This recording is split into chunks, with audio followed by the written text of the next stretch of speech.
7 macam perkara yang merusak akidah dan keimanan, merusak amal perbuatan yang sudah kita kerjakan, merusak sendi-sendi kehidupan sosial, pendek kata merusak segala hal di dalam kehidupan kita. Jauhilah olehmu 7 macam perkara yang merusak. Yang pertama, asyirku billah, menyekutukan Allah subhanahu wa ta'ala. Agama dimulai dari keyakinan, maka kehancuran agama selalu dimulai dari kehancuran keyakinan, iman atau akidah yang dimiliki oleh seseorang. Dan untuk menghancurkan nilai-nilai iman yang kita miliki ini, orang rasanya tidak akan menghantam kita dengan peluru kendali. Orang tidak akan mengirimkan nuklir ke sini. Orang tidak juga akan mengirimkan satuan militernya ke sini. Untuk menghancurkan nilai-nilai iman, dibanjiri kita dengan paham-paham yang merusak dan mendangkalkan akidah. Baik ia bernama materialisme, baik ia bernama sekularisme, baik ia bernama banjirnya maksiat dan munkarat, baik ia bernama banjirnya peradaban dan kebudayaan yang menghancurkan moral daripada anak-anak kita, sedikit demi sedikit melenturkan dan melunturkan nilai-nilai keimanan kita, untuk kemudian pada waktunya nilai iman itu akan bertukar dan berganti menjadi nilai syirik kepada Allah subhanahu wa ta'ala. Atau pada sisi lain, menjadikan yang selain Allah sebagai tujuan akhir daripada kehidupan kita.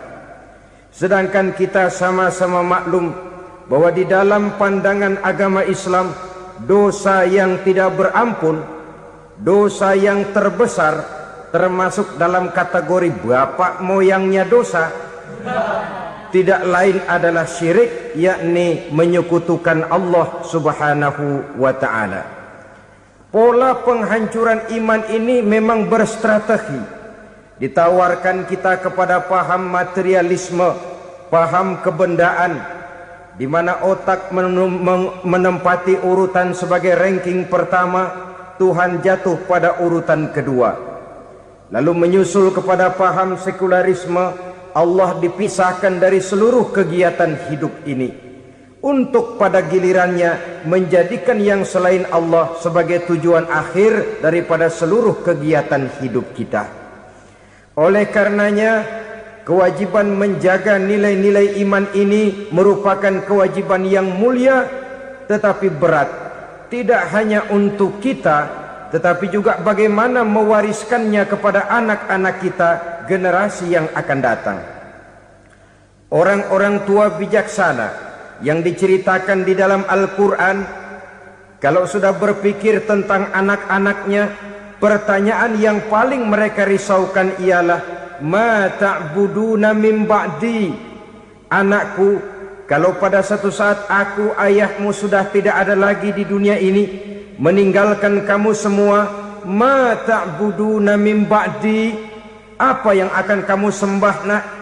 Jikalau sekarang ayahmu masih mau ke masjid, masih mau melakukan rukuk dan sujud, masih beribadah menyembah Allah subhanahu wa ta'ala, kalau orang tuamu sudah tidak ada, ma ta'buduna min ba'di, masihkah engkau mau datang ke masjid? Masihkah engkau mau rukuk dan sujud? Masihkah engkau mau menyembah Allah subhanahu wa ta'ala? Pertanyaan ini yang dipikirkan oleh Nabi Yakub kepada putra-putranya. Pertanyaan ini yang diteruskan oleh Nabi Ibrahim kepada anak-anaknya. Pertanyaan ini yang diwariskan oleh generasi ulama salafus saleh kepada para generasi berikutnya. Bagaimana kita generasi sekarang? Kita orang-orang tua sekarang bukan berfikir ma ta'buduna min ba'di, malah yang kita fikirkan ma ta'kuluna min ba'di. Kalau bapak tidak ada nanti kamu makan apa nak? Perkara kamu nyembah apa? Urusan nomor 18. Yang penting kamu nanti hidup bisa makan, nak. Maka kita sibuk mewariskan harta kepada anak-anak kita. Kita sibuk mewariskan kebun dan tanah kepada anak-anak kita.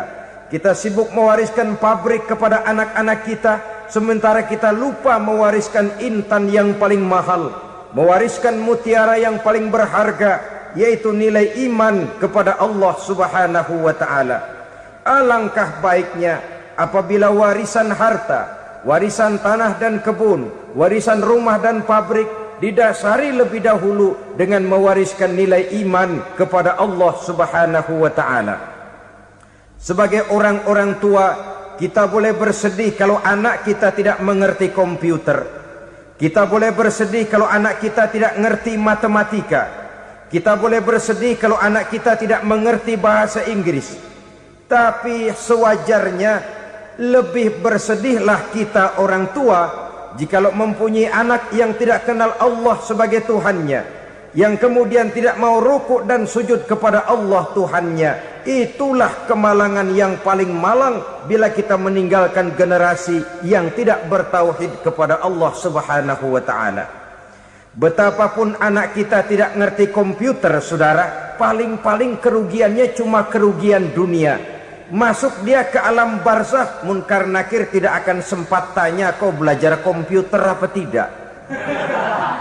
Kumpul dia di padang mahsyar, malaikat juga tidak akan tanya matematikamu nilainya berapa. Yang ditanya kau kenal Allah, kau rukuk dan sujud kepadanya, kau pernah datang ke masjid.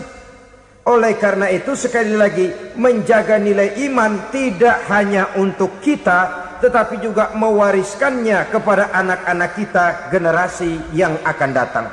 Sungguh kemalangan yang paling besar apabila kita meninggalkan anak-anak kita. Mereka kita tinggalkan lemah ekonominya, itu tidak baik. Mereka kita tinggalkan lemah otaknya, itu pun akan membuat mereka tertinggal oleh yang lain.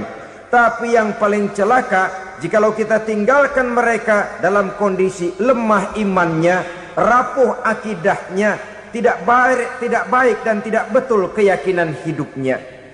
Oleh karena itu Nabi berpesan, jauhilah 7 perkara yang merusak. Yang pertama, syirik kepada Allah Subhanahu wa ta'ala. Menyekutukan Allah baik dalam ucapan, dalam keyakinan, ataupun dalam perbuatan. Ini perkara pertama yang termasuk 7 perusak besar di dalam kehidupan. Kalau sudah jatuh kita ke lembah syirik, bagaimanapun banyak kebaikan yang kita kerjakan, berjiwa sosial, bertangan pemurah, gemar menolong orang lain, kalau memang dasarnya syirik, maka seluruh kebaikan kita akan hancur, tidak akan ada nilainya dalam pandangan Allah Subhanahu wa ta'ala. Dalam pandangan manusia, mungkin kita dicatat sebagai orang sosial, gemar menolong orang lain, tidak berpangku tangan melihat orang yang mendapat kesulitan. Tapi oleh karena dasarnya syirik, dasarnya tidak mentauhidkan Allah, maka seluruh nilai kebaikan yang kita kerjakan tidak akan ada nilainya dalam pandangan Allah Subhanahu wa ta'ala. Maka jagalah iman kita, jangan sampai dihinggapi penyakit syirik yang bagaimana kecilnya sekalipun.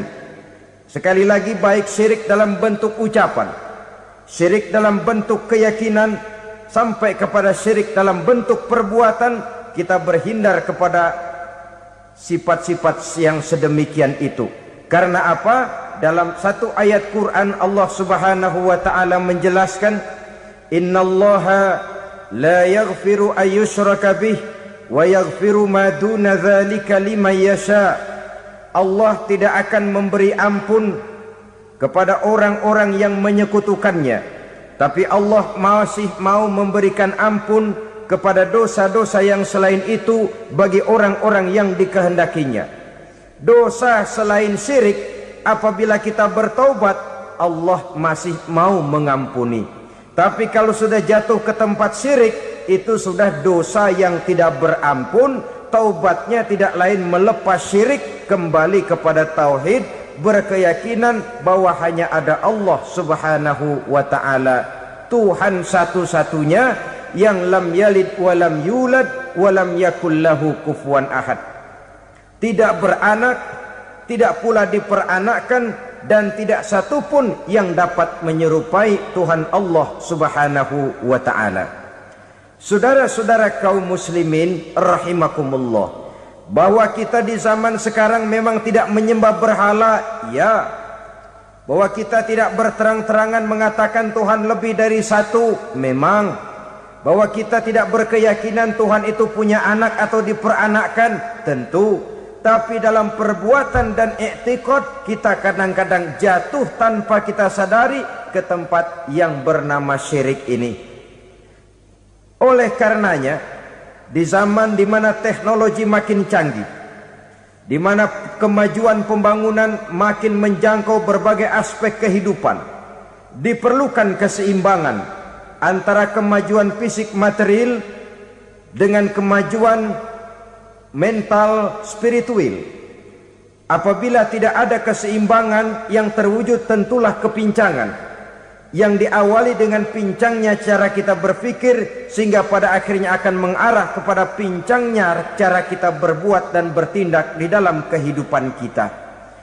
Oleh karena itu Nabi berpesan, jauhilah sifat syirik, karena syirik merupakan dosa yang teramat besar.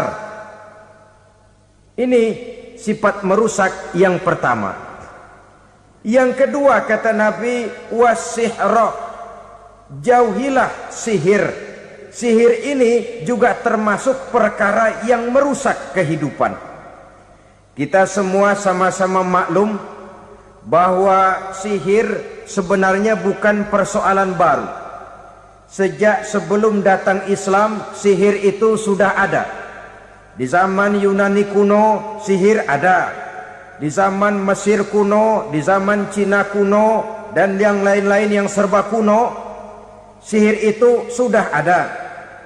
Bahkan para nabi pun, para rasul yang diutus oleh Allah Subhanahu wa ta'ala, senantiasa berhadapan dengan ahli-ahli sihir untuk menguji kebenaran dari misi yang mereka bawa. Sihir adalah perbuatan di luar kebiasaan yang bisa dikerjakan oleh ahlinya dengan bantuan jin atau setan. Hukum mempelajari sihir adalah haram, mengamalkannya lebih haram lagi. Sebab itu saudara-saudara, sihir merupakan perbuatan merusak yang harus kita jauhi. Ciri-ciri daripada perbuatan sihir, pertama, ia mengandung tipuan, bayangan khayal. Di zaman Nabi Musa misalnya, orang melihat tambang-tambang itu seperti ular. Nabi Musa melayangkan tongkatnya menjadi ular-ular besar yang memakan ular-ular kecil ciptaan tukang-tukang sihir Fir'aun tadi. Lalu sihir bisa terjadi dengan bantuan jin kafir atau setan. Kemudian ciri yang ketiga, sifatnya halus dan tersembunyi. Taruh kata ada seorang ahli sihir yang mempergunakan ayat-ayat Quran sebagai jompa-jampe, sebagai baca-bacaan, itu cuma sekedar kedok. Tujuannya tidak lain menjadikan agama sebagai ketok untuk membenarkan cara yang dimurkai oleh Allah Subhanahu wa ta'ala. Satu hadis yang diriwayatkan oleh Imam Bazar dan Tabrani, Nabi berpesan, laisa minna man tatayyara lahu au takahhana au tukuhhina lahu au sahira lahu. Tidak termasuk ke dalam golonganku, kata Nabi. Tidak termasuk umatku. Siapa mereka? Man tatayyara lahu, orang yang bertatoyur. Apa tatoyur itu? Dari kalimat toyaro, artinya terbang. Toir biasa diartikan dengan burung. Tatoyaro percaya kepada suara-suara burung. Man tatoyaro lahu, mempercayai, meyakini dengan benar-benar kepada suara beburungan. Kan suka ada itu, nah bunyi burung tuh, maling liwat. Maling liwat. Burung bunyi, maling liwat. Itu termasuk tatoyaro lahu, percaya kepada suara burung. Kan aneh kalau suara orang nggak dipercaya, suara burung malah dipercaya. Ada ustadz ceramah, kiai ngaji, nggak mau didengerin, burung dengerin bener. Nah, suaranya dari sebelah mana? Belah kulon. Nah, itu tandanya ano. Habis dihitung-hitung. Itu termasuk tatoyaro lahu. Au takahana, atau bertenung, au tukuhina, atau minta ditenungkan, au sahirolahu, atau melakukan perbuatan sihir, atau minta disihirkan. Laisa minna, tidak termasuk ke dalam golonganku, kata Nabi. Sehingga dengan demikian saudara-saudara, menghadapi sihir dengan sihir sekalipun termasuk perbuatan yang tidak diajarkan oleh agama. Kita kan mempelajari sihir untuk jaga diri, tidak apa-apa. Yang dilarang mengamalkannya, dilarang juga mempelajarinya. Sebab orang kalau sudah mengetahui, biasanya lalu terangsang untuk mencoba. Kalau percobaannya berhasil, biasanya terangsang untuk coba lagi dan coba lagi. Pada akhirnya ketagihan, lalu beralih menjadi profesi, apalagi itu nanti bisa mendatangkan hasil uang. Saudara-saudara kaum muslimin rahimakumullah, kita manusia makhluk nyata. Kita hidup di alam nyata, terikat oleh sunnatullah, causality. Oleh karenanya, bagi kita keyakinan yang penuh, keikhlasan di dalam bertuhankan Allah, penyerahan diri sepenuhnya hanya kepadanya, itu sudah merupakan obat penangkal yang sangat ampuh agar kita tidak terkena penyakit-penyakit yang dibuat oleh setan dan para pembantunya. Sehingga beberapa ayat Quran mengajarkan, misalnya a'udzu bikalimatillahi tammati min syarri ma khalaq, atau bismillazi la yadurru ma'asmihi syai'un fil ardi wala fis sama, dengan menyebut nama Allah yang tidak bisa mendatangkan bahaya sedikit pun, dari baik yang datang dari langit maupun yang datang dari bumi. Jiwa yang kosong dari keyakinan yang penuh kepada Allah, jiwa yang penuh was-was dan ragu-ragu, itu yang mudah terserang oleh penyakit-penyakit yang dikerjakan oleh para tukang-tukang sihir, yaitu oleh setan dan seluruh para pembantunya. Kemudian hadis kedua yang diriwayatkan oleh Imam Ibnu Hibban, Nabi bersabda, la yadkhulul jannata mudminu khamrin wala mu'minu bisihrin wala qati'u rahmin. Tidak masuk surga. Ini Nabi yang bilang, tidak masuk surga. Siapa itu? Pertama, mudminu khamrin, orang yang berkekalan dalam mabuk. Selalu mudminun itu sudah menjadi perbuatan rutinnya, tidak kapok-kapoknya, teler seumur hidup. Mudminu khamrin, tidak masuk surga orang yang selalu bermabuk-mabukan. Yang kedua, wala mu'minu bisihrin, orang mukmin tapi main sihir. Ini juga oleh Nabi diperingatkan, tidak akan masuk surga orang mukmin tapi suka main sihir. Wala qati'u rahmin, dan tidak juga orang yang memutuskan silaturahmi. Tiga macam manusia yang diperingatkan Nabi tidak akan masuk surga: orang yang selalu mabuk, orang mukmin yang main sihir, dan orang yang memutuskan silaturahmi. Saudara-saudara kaum muslimin rahimakumullah. Lalu orang berkata, kenapa dilarang kita bersihir? Padahal Rasul sendiri kan punya mukjizat. Nah, kita memang harus membedakan antara mukjizat dengan sihir. Dalam kehidupan agama kita kenal ada yang namanya mukjizat, ada yang namanya karomah, atau keramat biasa diucapkan, ada yang namanya maunah, ada yang namanya irhas, ada juga yang namanya sihir. Kesemuanya ini berbeda, saudara-saudara. Yang dinamakan mukjizat itu khusus untuk para rasul saja.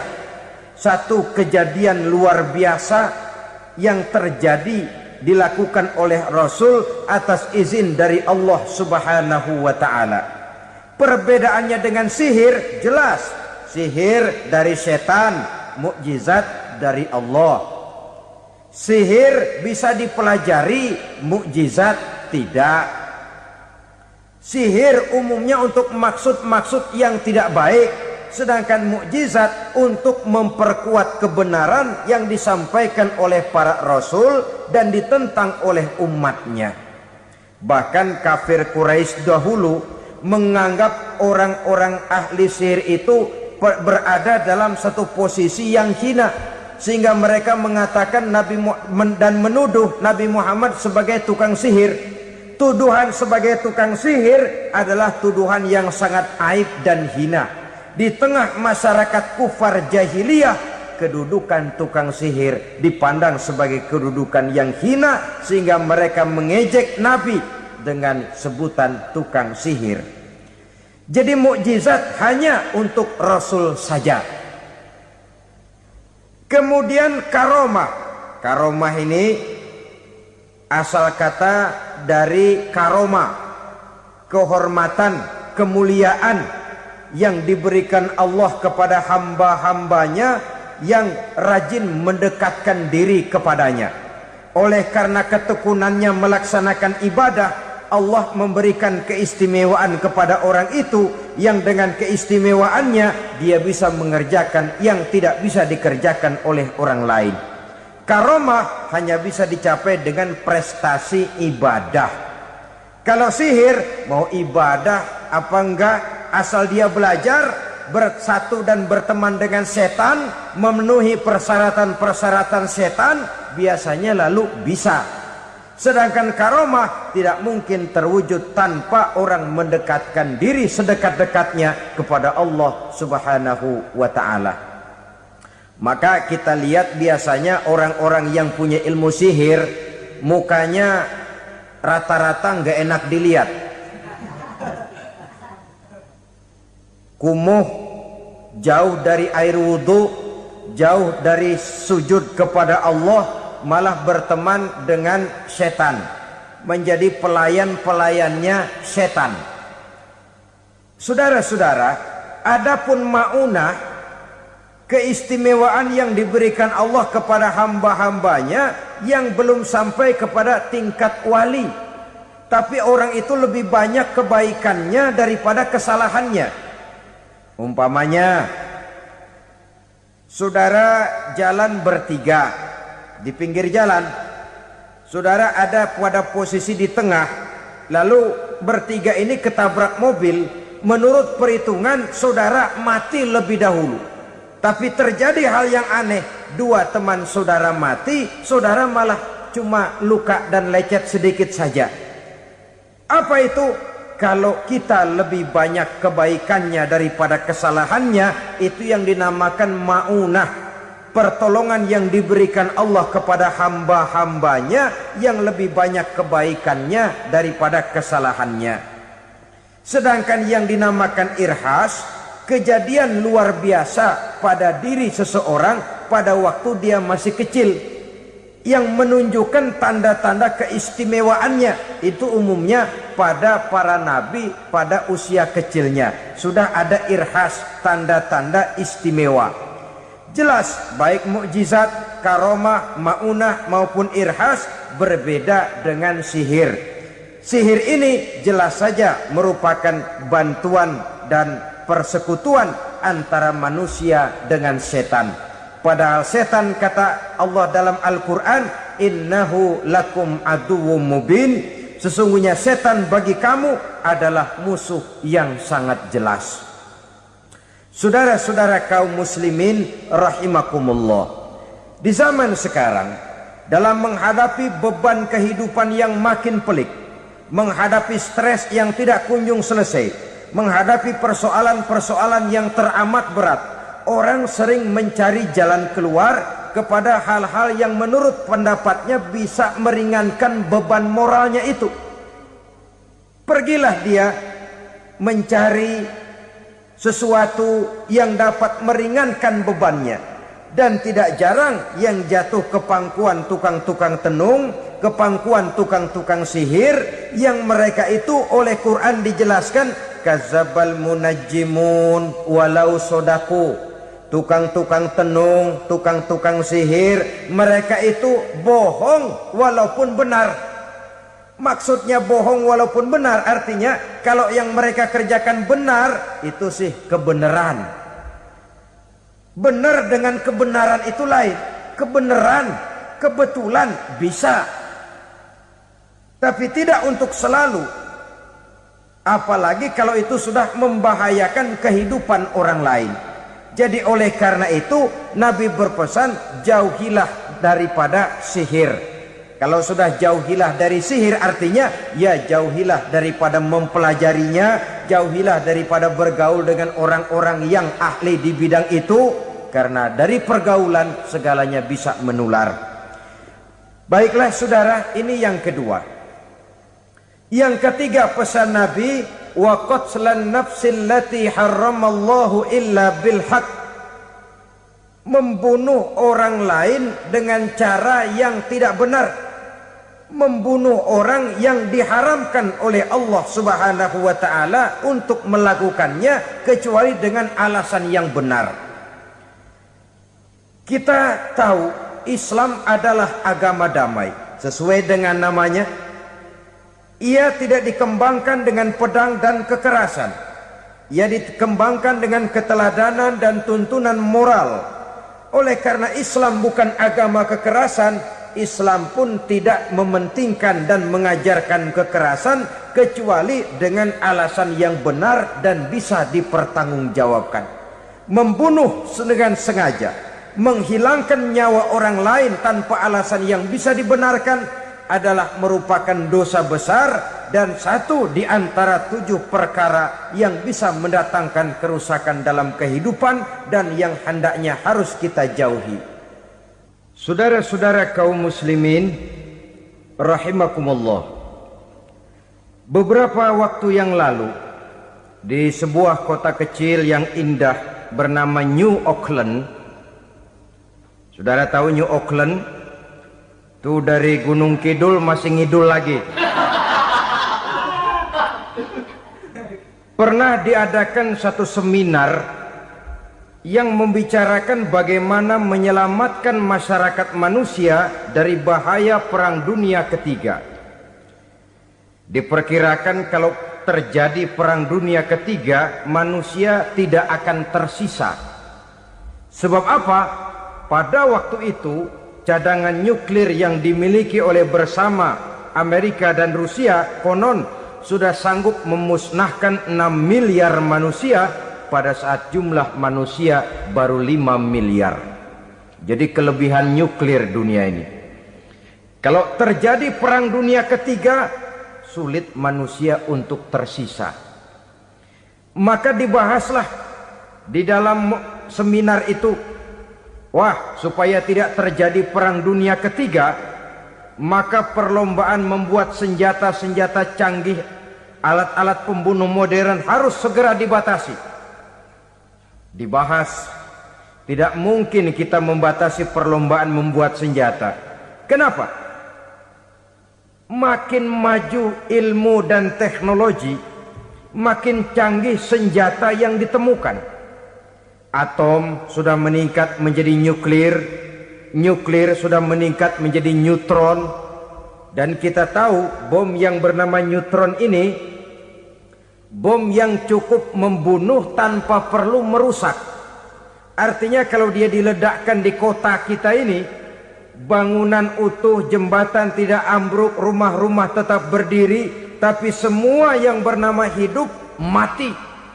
Itu katanya lebih sopan dari bom atom. Sebab kalau si atom ini sudah membunuh, merusak pula. Neutron cukup membunuh saja tanpa perlu merusak. Jadi majunya senjata-senjata teknologi sebagai akibat yang logis dari kemajuan ilmu pengetahuan ini tidak bisa kita batasi.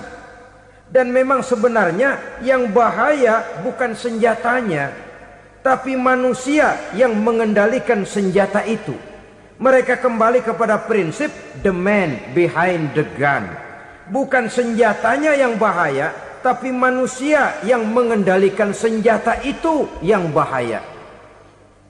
Walaupun senjatanya modern, katakanlah model M16 umpamanya, kalau yang mengendalikannya orang beriman, insya Allah aman.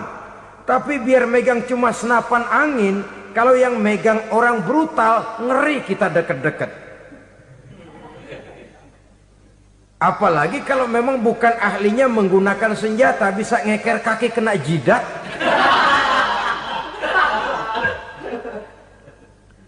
Mereka kembali kepada prinsip lama yang tetap baru. Bukan senjatanya yang harus dibatasi, manusia yang mengendalikan senjata itu yang perlu dibicarakan. Nah, kalau begitu, agar manusia tidak mempergunakan senjata sewenang-wenang, apa yang harus kita lakukan? Ya, manusianya harus bermoral. Ya, tapi moral yang mana? Di dunia ini banyak ajaran tentang moral. Itu pun mudah saja. Di sini kan kita undang saja ahli dari berbagai agama untuk membicarakan konsep perdamaian menurut agamanya masing-masing. Baik, setuju itu? Setuju.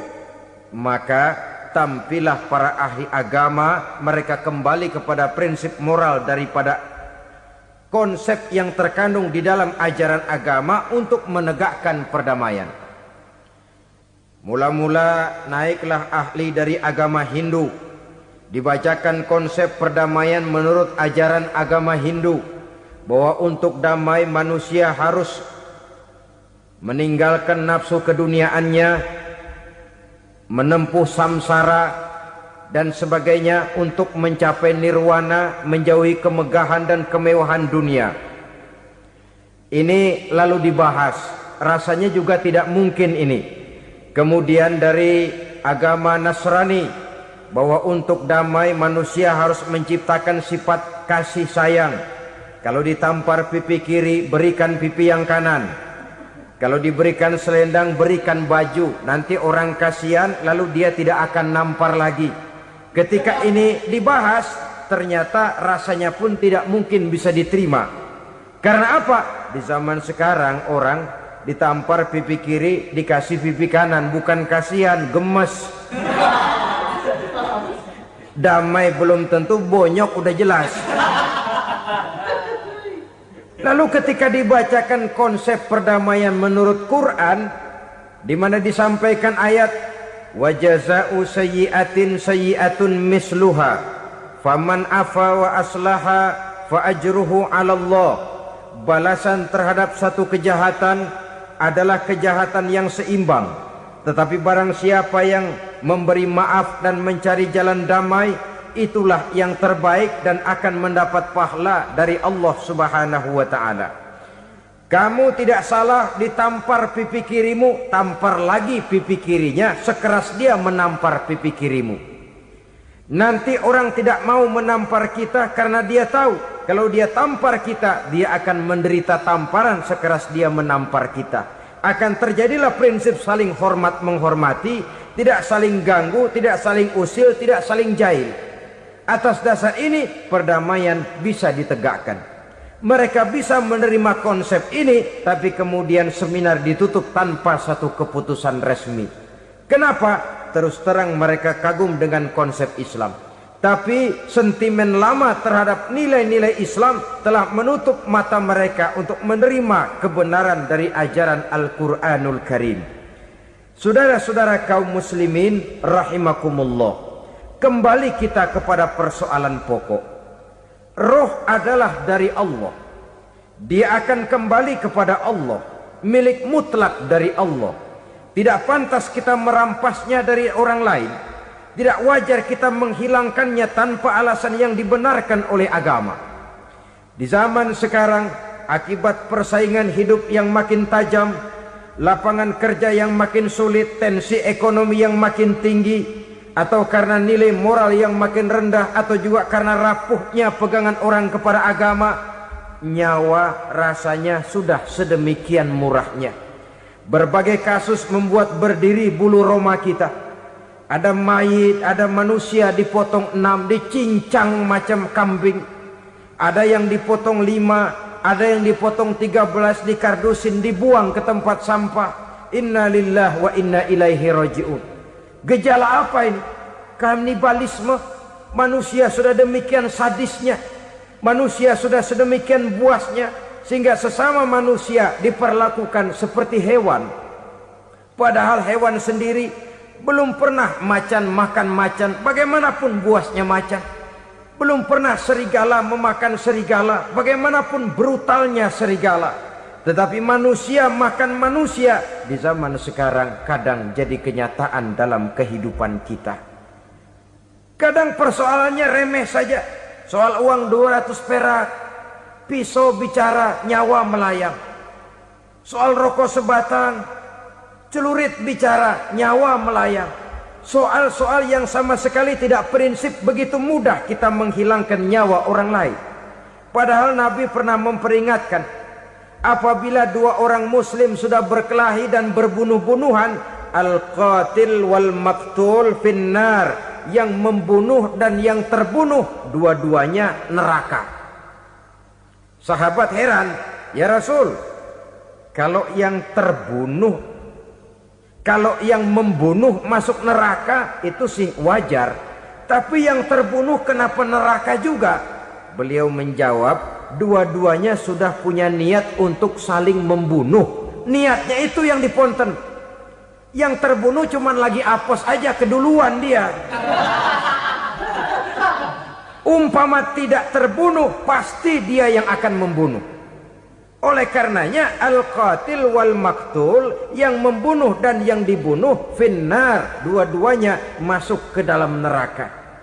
Islam menghormati kehidupan, tidak hanya terbatas kepada sesama muslim, orang-orang yang berlainan agama pun yang mau hidup berukun, damai, berdampingan dengan umat Islam, jiwa mereka, darah mereka dilindungi oleh nilai-nilai Islam yang disebut dengan kafir zimmi ini. Mengganggu mereka sama saja dengan mengganggu aku, kata Nabi. Jadi oleh karena itu sayangilah sesama. Kehidupan adalah anugerah Allah, bukan wewenang kita untuk mencabutnya dari orang lain, bukan wewenang kita untuk merampas dan menghilangkannya dari orang lain. Apa yang tidak enak terjadi pada diri kita, begitu pula lah apabila terjadi pada diri orang lain. Sehingga Nabi mengatakan, la yu'minu ahadukum hatta yuhibba li akhihi ma yuhibbu li nafsihi. Belum dikatakan beriman seseorang kamu apabila dia belum mencintai saudaranya seperti ia mencintai dirinya sendiri. Apa yang enak dirasakan oleh orang lain, enak juga dirasakan oleh dia. Mengukur orang lain dengan diri sendiri. Kalau orang lain tanpa salah saya fitnah, kalau saya tanpa salah difitnah orang, enak apa enggak? Enggak, orang lain juga begitu. Kalau orang lain tanpa salah saya tempeleng kepalanya, enak apa tidak? Tidak. Orang lain juga begitu. Yang tidak enak terjadi pada diri kita, tentu tidak enak juga kalau terjadi pada orang lain. Mengukur orang lain dengan diri sendiri, sehingga tidak timbul sifat egois, tidak menari di atas bangkai orang lain, tidak mendirikan kebahagiaan di atas untayan air mata orang lain. Sehingga dengan demikian saudara-saudara, dia bisa menghormati kehidupan, menghormati orang lain sebagaimana dia ingin dihormati. Inilah perbuatan ketiga yang merusak, membunuh orang lain dengan yang diharamkan Allah tanpa alasan yang benar. Yang ketiga. Kemudian yang keempat, perbuatan merusak wa aklar riba, makan riba. Hidup adalah tolong menolong. Bahasa kerennya take and give katanya. Saling memberi dan saling menerima. Nabi mengajarkan man kuraba kurbatan min kurabid dunya karaballahu lahu kurbatan min kurabi yaumal qiyamah. Wallahu fi aunil abdi madamal abdu fi auni akhihi. Siapa yang meringankan beban dari beban-beban yang derita seseorang di dalam kehidupan dunia, Allah akan meringankan bebannya daripada beban-beban yang harus dipikulnya di hari kiamat nanti. Wallahu fi aunil abdi madamal abdu fi auni akhihi. Allah senantiasa akan menolong seorang hamba selama hamba itu masih mau menolong saudaranya. Allah selalu akan menolong seorang hamba selama hamba itu masih mau menolong saudaranya. Apabila kita sudah berpangku tangan terhadap kesulitan orang lain, biasanya pun pada saat kita mendapat kesulitan, kita akan sulit juga memperoleh pertolongan. Nah, riba alias renten, kedoknya adalah menolong orang, tapi sama juga bulu buntutnya dilepas, palanya dicekek. Menolong orang pada akhirnya menjadi beban bagi seseorang, dan memang mencari orang-orang yang berada dalam posisi kesulitan. Biasanya di daerah-daerah di mana musim paceklik, jadi lapangan kerja sulit, sedangkan urusan perut tidak bisa ditunda. Akhirnya orang terjebak ke dalam rentenir, ke dalam riba, ke dalam renten. Bunga berbunga, sehingga satu saat jumlah bunganya bisa lebih besar dari jumlah pinjaman pokoknya. Kemudian kalau juga ternyata tidak bisa dibayar, rumah jadi taruhan. Memang rumah satu-satunya, begitu rumah ditarik mulain camping. Bukankah pada akhirnya akan mewariskan kesengsaraan? Oleh karena itu, kepada kita berusahalah jangan berhubungan dengan rentenir, jangan makan renten dan riba. Kepada mereka yang melaksanakan riba, walaupun mendatangkan keuntungan materi, tapi percayalah harta yang didapat dengan jalan riba tidak akan membawa keberkahan. Manakala tidak membawa keberkahan, dia tidak akan mendatangkan ketenangan di dalam kehidupan kita. Oleh karenanya, memakan harta riba termasuk perbuatan yang merusak sendi-sendi kehidupan sosial, merusak kehidupan orang lain, merusak kehidupan masyarakat, tetangga, pergaulan dan sebagainya. Yang kelima, wa akla malil yatim, memakan harta anak yatim dengan cara yang zalim. Nih, memang lezat. Anak yatim itu nggak tahu urusan apa-apa. Kita diamanahkan untuk mengurusinya. Kadang-kadang dibentuklah panitia penyantunan yatim piatu. Yatimnya mah tetap kelaparan, panitianya yang pada gendut.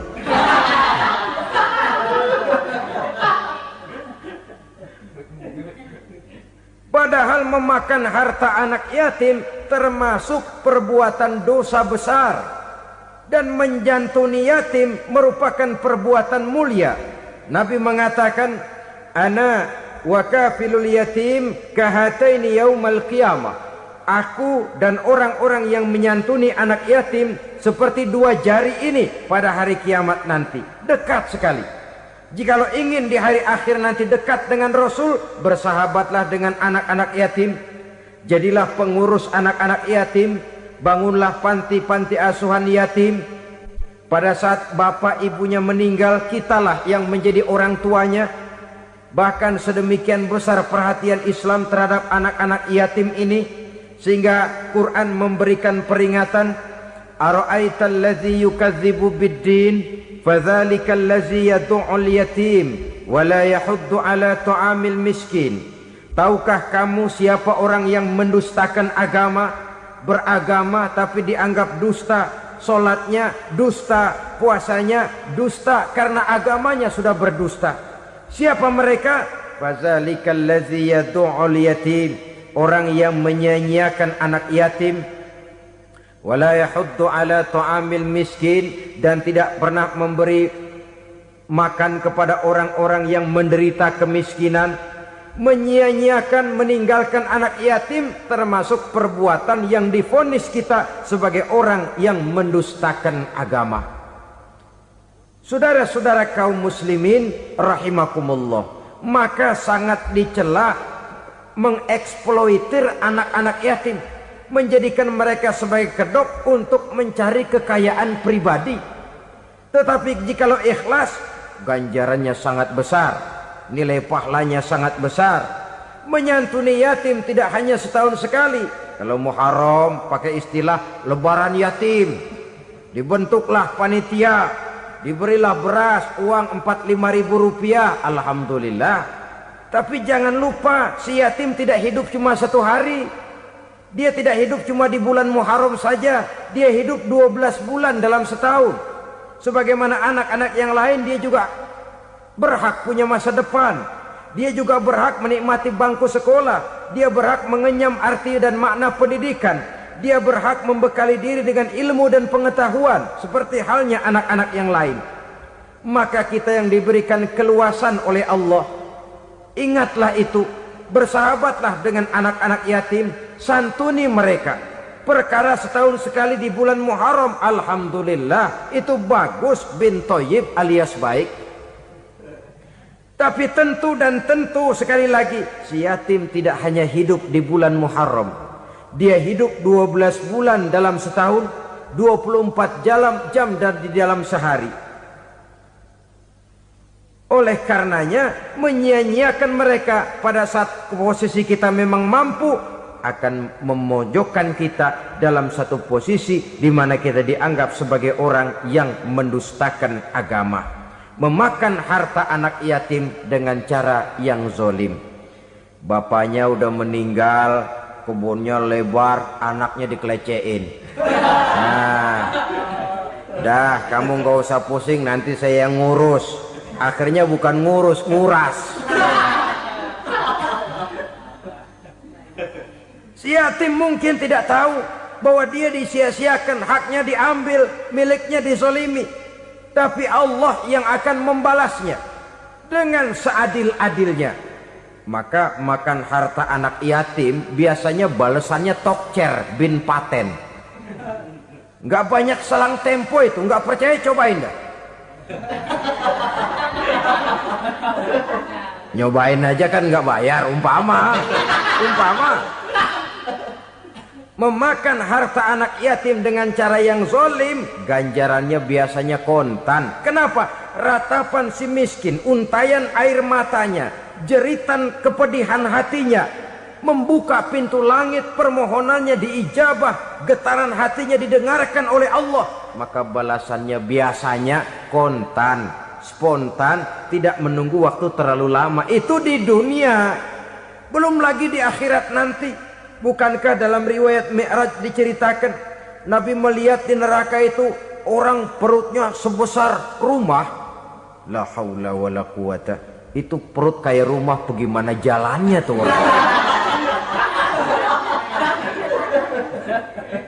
Dan memang gak jalan, diseret-seret oleh malaikat di neraka itu. Hancur perutnya, amburadul itu perut. Berantakan isinya, dibulatkan lagi, diseret lagi, hancur lagi, dibulatkan lagi. Sampai Nabi tanya, orang itu begitu berat siksanya kenapa ya Jibril? Itu Muhammad, waktu di dunia dulu rakus banget makan harta anak yatim. Begitu vonisnya, begitu menyedihkan nasibnya di akhirat. Tapi di dunia pun ketidakberkahan itu sudah membayangi kehidupannya.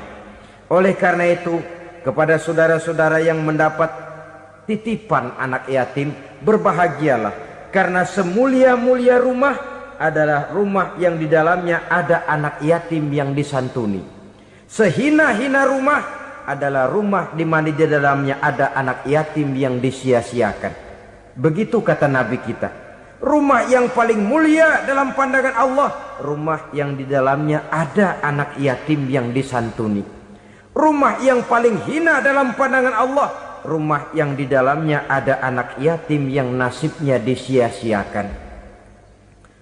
Berbahagialah saudara apabila menjadi penyantun anak-anak yatim, pelindung mereka, sehingga mereka mempunyai masa depan sebagaimana anak-anak lainnya. Rasulullah sendiri sedemikian peka terhadap keadaan anak-anak yatim karena beliau sendiri memang mengalami umur 6 bulan dalam kandungan ibu, beliau sudah ditinggalkan oleh ayahnya. Pada saat berusia 6 tahun ibu sudah meninggal.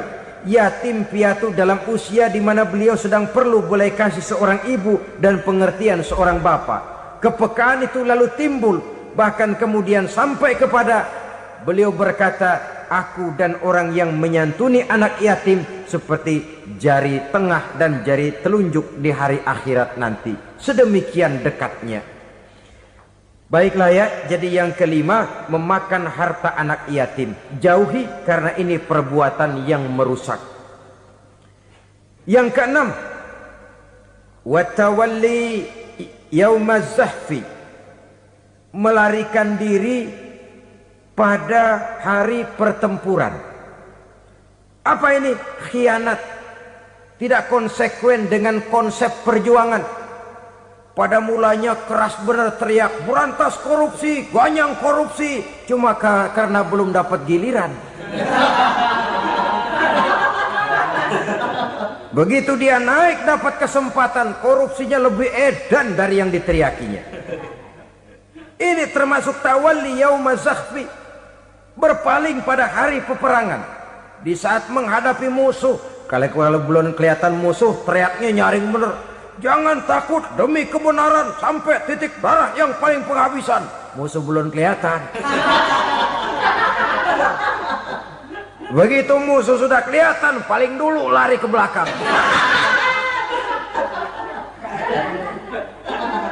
Kalau diajak berjuang ada saja alasannya. Sehingga Quran memberikan peringatan kepada kita semua. Mengapa kamu ini berat? Kalau sudah diajak berjuang di jalan Allah, kakimu seperti terhunjam berakar di perut bumi. Berat untuk melangkah berjuang. Lari dari pertempuran tidak konsekuen dengan konsepsi perjuangan. Mau enaknya saja. Dalam kondisi yang sulit lalu berpangku tangan. Ini termasuk ciri munafik yang di dalam Al-Quran disindir dengan bahasa kullama adha'a lahum masyaufi wa iza azlama alaihim qamu. Waktu terang mereka jalan, giliran gelap mereka mandek. Artinya, maksudnya, kalau giliran ada untungnya aja, rame-rame teriak Islam. Tapi begitu diminta berjuang, dituntut berkorban, rame-rame mundur. Waktu dilihat di Islam ada untungnya, rame-rame teriak Islam. Pak, saya Islam banget, Pak. KTP saya Islam, Pak. Pokoknya Islam banget dah. Tapi ketika diminta berjuang, dituntut sedikit berkorban, rame-rame mengundurkan diri. Tahun 65 PKI berontak. Waduh, waktu itu jadi orang Islam untung itu. Nggak dikejar-kejar, aman. Masjid rame, mobil-mobil mewah parkir di depan musola dan masjid. Kenapa? Waktu itu asal udah ke masjid aman. Islam selamat, untung. Tapi begitu keadaan aman, yang parkir di musola sepeda butut melulu.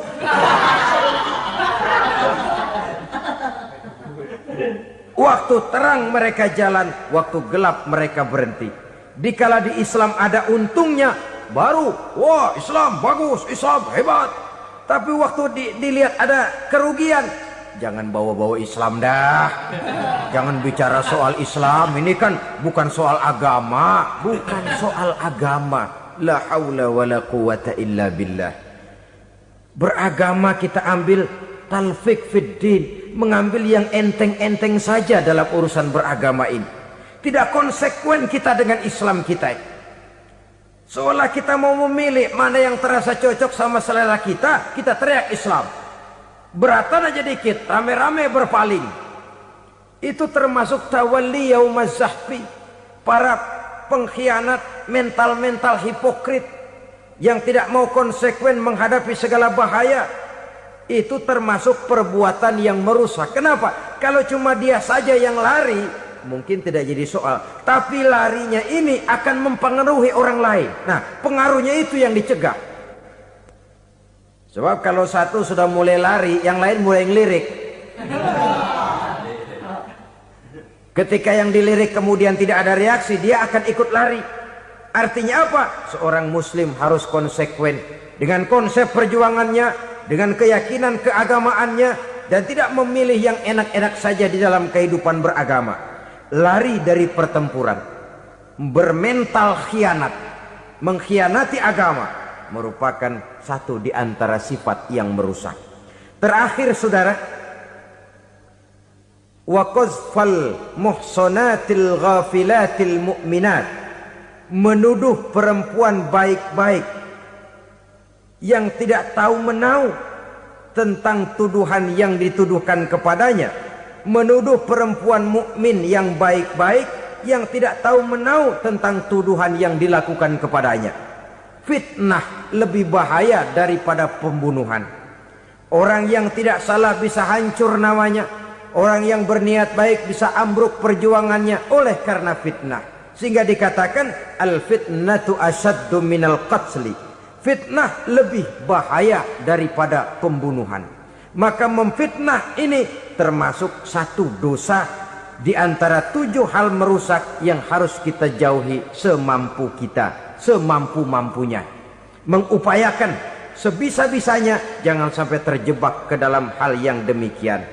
Nah, saudara-saudara, inilah saja pertemuan kali ini. Mudah-mudahan ada manfaatnya. Semoga Allah memberikan kekuatan zahir dan batin kepada kita untuk bisa menjauhi 7 perkara yang merusak ini. Selalu berusaha menyimpan sesuatu yang bisa membawa manfaat, baik untuk dirinya, untuk anak cucunya, maupun untuk keluarganya, untuk masa kini dan masa depannya. Kadang simpanan itu berbentuk uang, kadang berupa tanah, lain saat berbentuk pabrik, dan lain sebagainya. Sementara masa depan yang paling pasti adalah akhirat. Jika untuk masa depan dunia kita rela memeras keringat, membanting tulang, pergi pagi dan pulang petang, menyimpan uang, menyimpan tanah, menyimpan pabrik, pernahkah kita merenung jika satu saat kiamat datang, kita dibangkitkan dari kubur masing-masing, berdiri di padang mahsyar untuk mempertanggungjawabkan seluruh kegiatan hidup kita di dunia ini, lalu kita akan menuju ke alam akhirat. Sudahkah kita mempunyai simpanan untuk akhirat kita? Pada pertemuan kali ini saya ingin menyampaikan sebuah hadis di mana Rasulullah sallallahu alaihi wasallam bersabda, arba'un min kanzil jannah. Simpanan sorga ada 4 macam. Yang pertama, ikhfa'us sadaqah, menyembunyikan sedekah. Saudara-saudara kaum muslimin, sebagaimana yang kita maklum bahwa Allah Subhanahu wa taala melebihkan sebagian rezeki dari kita terhadap yang lain. Ada yang kaya, ada yang setengah kaya, ada yang miskin, ada yang setengah miskin, dan selanjutnya. Ada yang gajinya kecil tapi penghasilannya gede. Ada yang penghasilannya gede tapi nggak punya gaji. Ada juga yang memang gajinya gede dan penghasilannya gede. Kelebihan rezeki merupakan sunnatullah dan tidak harus membuat kita merasa lebih dari yang lain. Bahkan sebaliknya, kelebihan itu harus membuat kita ringan tangan untuk menolong mereka yang memang memerlukan pertolongan. Kalau saudara diberikan ilmu, maka pertanyaan akhirat cuma satu: ilmumu kau amalkan untuk apa? Kalau saudara diberikan umur yang panjang, pengadilan akhirat juga bertanya satu: umurmu kau habiskan di mana? Tapi kalau saudara diberikan harta, pengadilan akhirat akan bertanya dua. Hartamu kau dapat dari mana? Kau belanjakan kemana? Dari mananya ditanya, dan kemananya juga ditanya. Oleh karena kita akan dimintakan pertanggungan jawab, maka amanah yang bernama harta ini harus kita gunakan dengan sebaik-baiknya. Ada penggunaan yang merupakan kewajiban, itu zakat namanya. Ada penggunaan yang sewaktu-waktu, itu infak namanya. Ada yang lebih sewaktu-waktu lagi, dan itu sedekah namanya. Zakat dia terikat oleh haul dan nisab, oleh putaran batas waktu dan ukuran dari harta itu sendiri. Sedangkan infak terikat oleh situasi dan kondisi perekonomian seseorang. Sedangkan sedekah tidak terikat dengan apapun. Dalam kondisi seperti apapun kita bisa melakukan sedekah dengan yang terkecil sekalipun. Sampai-sampai Rasulullah sallallahu alaihi wasallam mengajarkan, la tahqiranna minal ma'rufi syai'an walau an talqa akhaka biwajhin talik. Atau ada hadis, tabassumuka fi wajhi akhika laka shadaqah. Senyumanmu kepada temanmu adalah sedekah. Jadi untuk melakukan sedekah tidak harus dalam berbentuk uang. Dengan ilmu kita bisa sedekah, dengan tenaga kita bisa bersedekah, dengan pikiran kita bisa bersedekah, bahkan senyum kepada teman itu pun sedekah. Jadi kalau sedekah dengan uang memang belum punya uang, nyengir aja banyakin. Itu asal pada tempatnya, jangan lalu ketemu tiang listrik cengengesan. Tentu tidak pada tempatnya dan tidak wajar. Nah, sedekah yang paling dicintai Allah adalah sedekah yang disembunyikan. Artinya jauh dari sifat riya. Kan kadang-kadang ada orang sedekah itu disebutkan namanya. Apa tidak bagus? Kalau memang niatnya ikhlas, ya bagus-bagus saja. Untuk memberikan sugesti kepada yang lain. Di Fulan bin Fulan nyumbang sekian, diumumkan. Boleh kalau niatnya untuk memberikan rangsangan kepada yang lain supaya dia menyumbang lebih besar dari orang tadi. Tapi kalau itu mendatangkan riya, maka sedekah yang paling dicintai Allah adalah sedekah yang disembunyikan. Tangan kiri saja tidak tahu apa yang diberikan oleh tangan kanan. Sedekah yang dilakukan dengan ikhlas akan merupakan perbendaharaan surga, tersembunyi dari pandangan orang lain, tidak seorang pun tahu. Karena memang sikap yang baik adalah melupakan kebaikan dan mengingat kesalahan. Itu salah satu ciri orang bahagia. Orang yang selalu mengingat kesalahannya dan berusaha melupakan segala kebaikannya. Kalau dia akan berada kebaikan, dia tidak bisa ikut, dia merasa rugi karena dia merasa belum pernah berbuat baik. Tapi kalau akan melakukan kesalahan baru, dia ingat kesalahan yang sudah-sudah, sehingga terhalang baginya untuk melakukan satu kesalahan baru. Demikianlah saudara-saudara, bahwa Allah melebihkan rizki sebagian kita dari yang lain, agar terjadi tolong-menolong dalam kehidupan ini. Jadi kesenjangan yang nature, kesenjangan yang alami, itu sunnatullah. Ada yang kaya, ada yang miskin, ada yang kelas menengah. Nah, kenapa lalu sekarang kita berusaha mengentaskan kemiskinan? Oleh karena adanya kesenjangan struktural. Kalau yang kaya bisa semakin kaya, kenapa yang miskin tidak bisa naik jadi ikut sedikit kaya? Sebab pada dasarnya Islam adalah agama yang sejak turunnya sudah berupaya memerangi kemiskinan. Bahkan dikatakan kemiskinan itu mendekatkan kepada kekufuran. Orang kalau miskin udah dekat banget sama kafir. Gampang menjadi kafir. Berapa banyak saudara-saudara kita yang oleh karena soal perut, oleh karena soal materi, terpaksa meninggalkan dan menanggalkan akidahnya. Menjual petunjuk yang diberikan Allah dengan kesenangan dunia yang cuma sebentar ini. Na'udzubillah, thumma na'udzubillah. Jadi makin kita sembunyikan satu sedekah, semakin banyak perbendaharaan kita di surga. Sedekah yang paling dicintai Allah adalah sedekah yang disembunyikan. Malahan ada seorang sufi, Dia punya kebiasaan kalau pergi sholat Jumat dia bawa uang. Itu uang dia taruh di bawah tikar masjid. Dia niat sedekah kepada siapa saja yang nemuin itu duit. Maksudnya apa? Supaya yang nemuin nggak tahu siapa yang punya duit. Demikian dia saking ingin menyembunyikan sedekahnya. Karena sifat riya itu bisa memakan amal kita sendiri. Riya itu termasuk menyebut-nyebut kebaikan kita. Orang yang suka nepuk dada. Sedikit-sedikit ngitungnya kalau nggak gua. Oh, kalau nggak gua tuh. Tuh yang belas itu kalau nggak gua. Iya, kalau nggak lu kenapa emang? Orang yang suka menepuk jasad. Biasanya memang begitu, saudara-saudara. Kalau perang lagi berkecamuk, orang nggak sempat ngaku jadi pahlawan. Tapi begitu perang selesai, yang kagak kenal bedil ngaku pahlawan, mas. Itu sesuatu yang biasa. Oleh karenanya, orang-orang yang ikhlas dalam bersedekah, disembunyikannya sedekah itu, Allah cinta betul.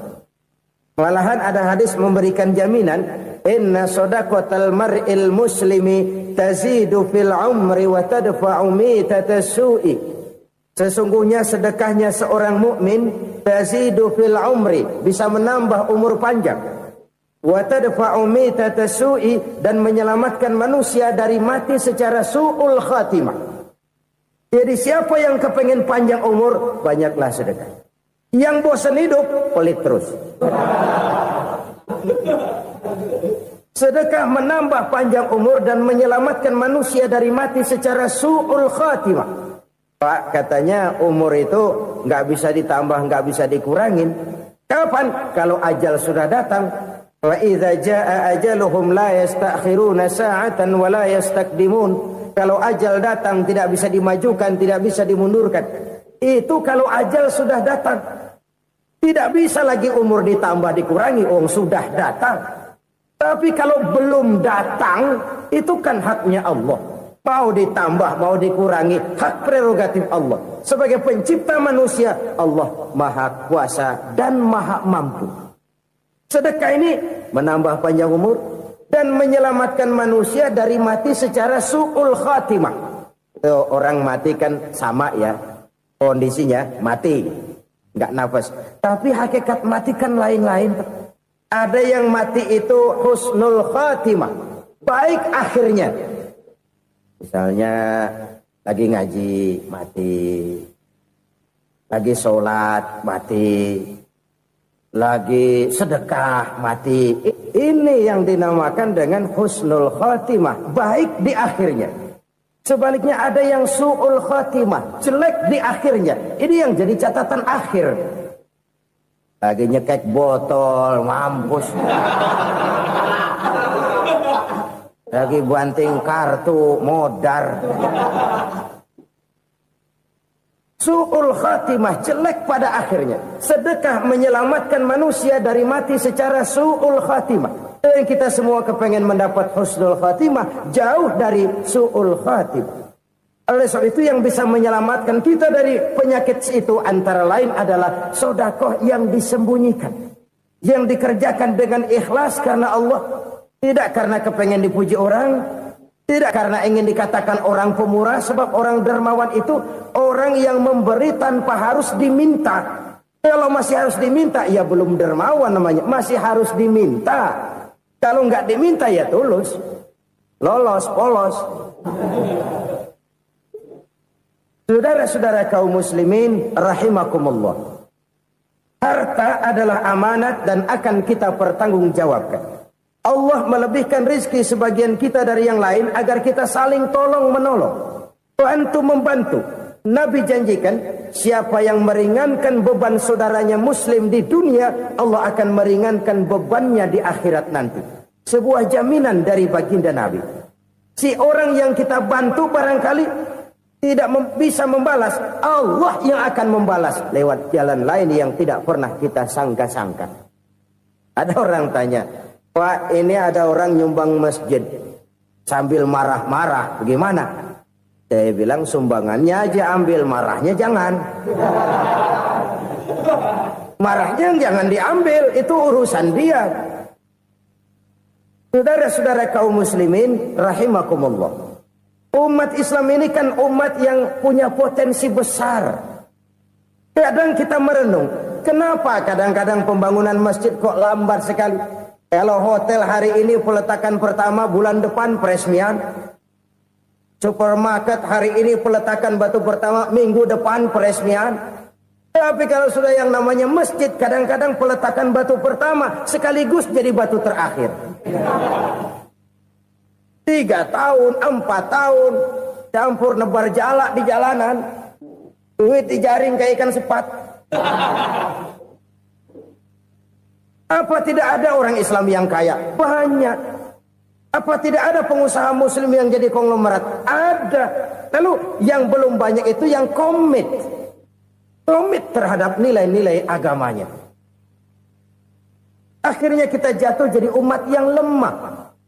Belum ada pengusaha konglomerat muslim buka pabrik supermi cap beduk misalnya umpamanya atau pabrik kecap cap sorban supaya identitas keislamannya sedikit kelihatan.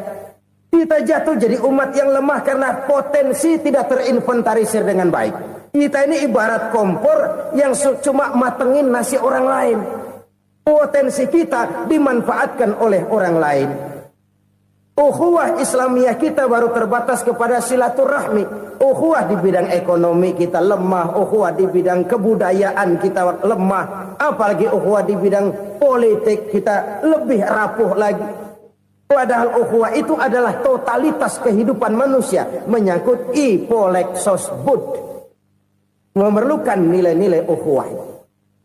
Jadi oleh karena itu mari kita menyadari. Di dalam harta kita, walaupun kita yang cari, pergi pagi, pulang sore, peras keringat, banting tulang, di sana ada harta anak yatim. Di sana ada hak masjid. Di sana ada hak pesantren. Di sana ada hak jihad. Berbahagialah seseorang apabila dia oleh Allah dijadikan keran. Keran itu menyimpan air, tapi tidak untuk dirinya, tapi disalurkannya kepada mereka yang memang memerlukannya. Saudara-saudara kaum muslimin rahimakumullah, ini yang pertama. Jadi perbendaharaan surga adalah menyembunyikan sedekah. Orang lain nggak tahu, kita pun nggak pernah ngitung-ngitung. Kita anggap lewat begitu saja, padahal itu deposit akhirat. Satu.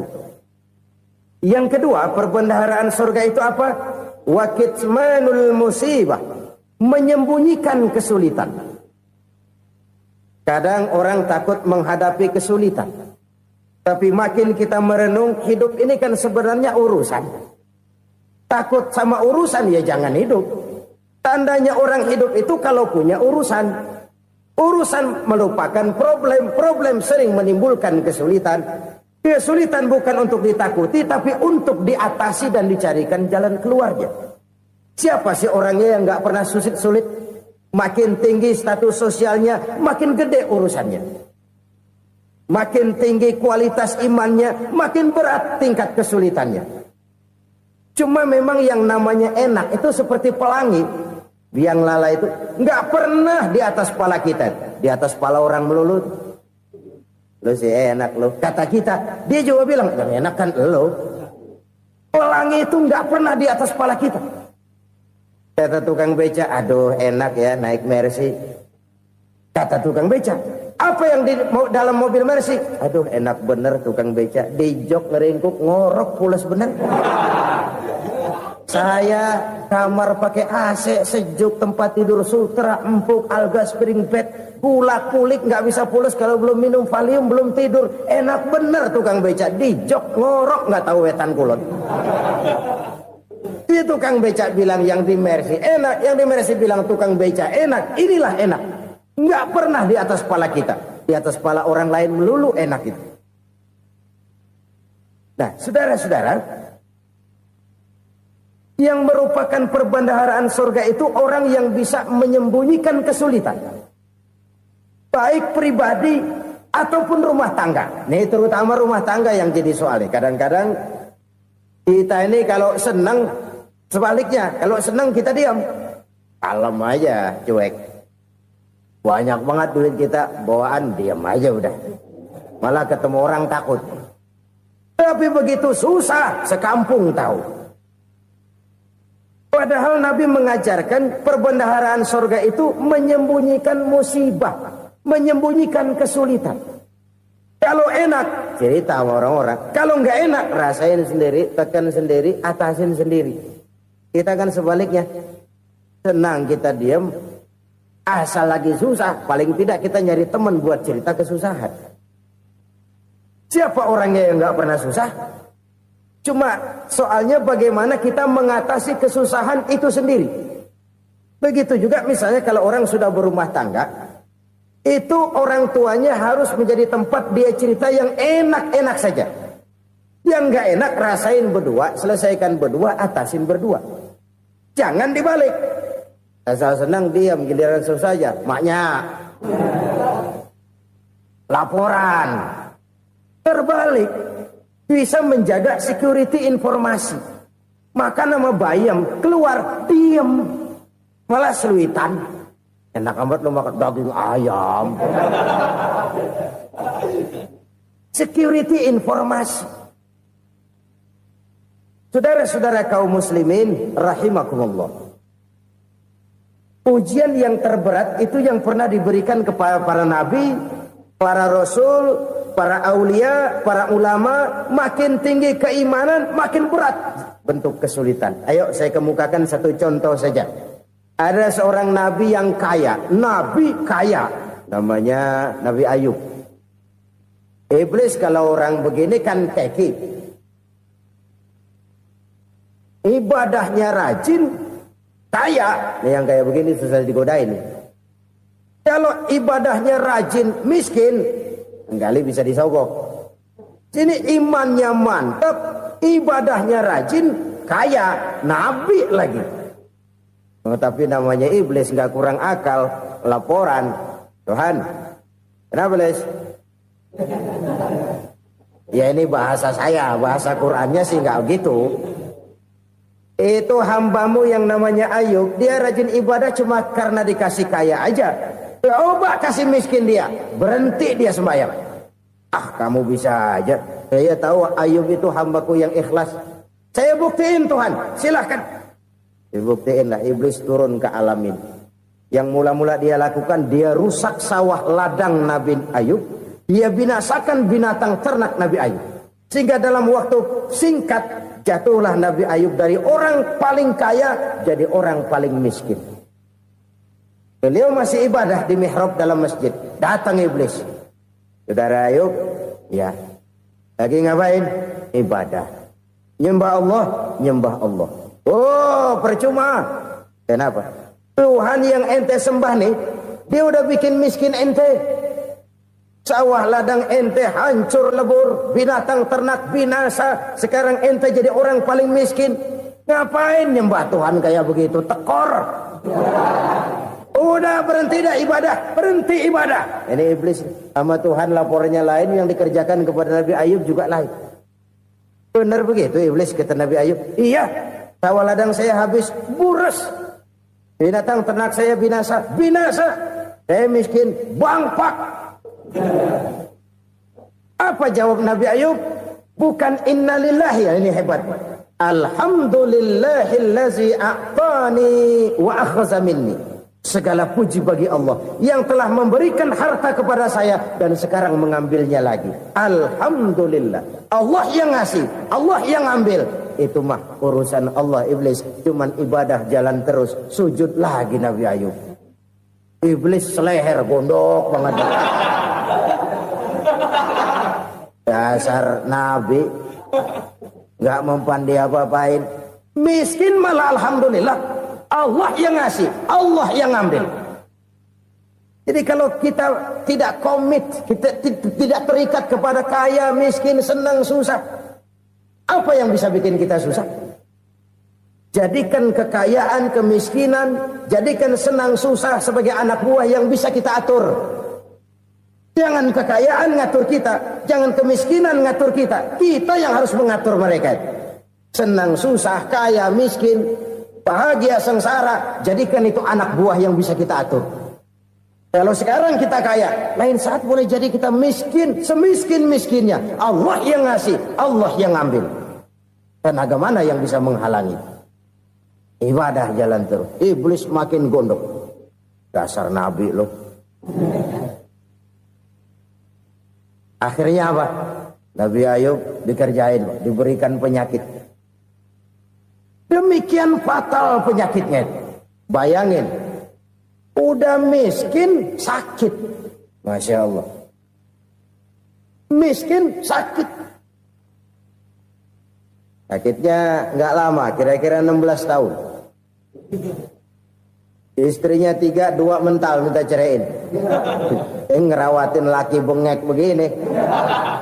Senang belum tentu, susah udah pasti nih. Cerai aja, cerai dah. Cerai. Tinggal satu Siti Rahmah yang setia menemani beliau. Sesetia-setianya hati perempuan. Satu saat Siti Rahmah bilang, "Bang, iya, abang kan Nabi, Bang. Lalu, namanya Nabi kan doanya jarang meleset, Bang. Maksud kamu minta kenapa sih sama Tuhan biar abang sembuh baik dah, Bang?" Siti Rahmah, "Iya. Saya sakit berapa tahun sih dah? 16 tahun, Bang.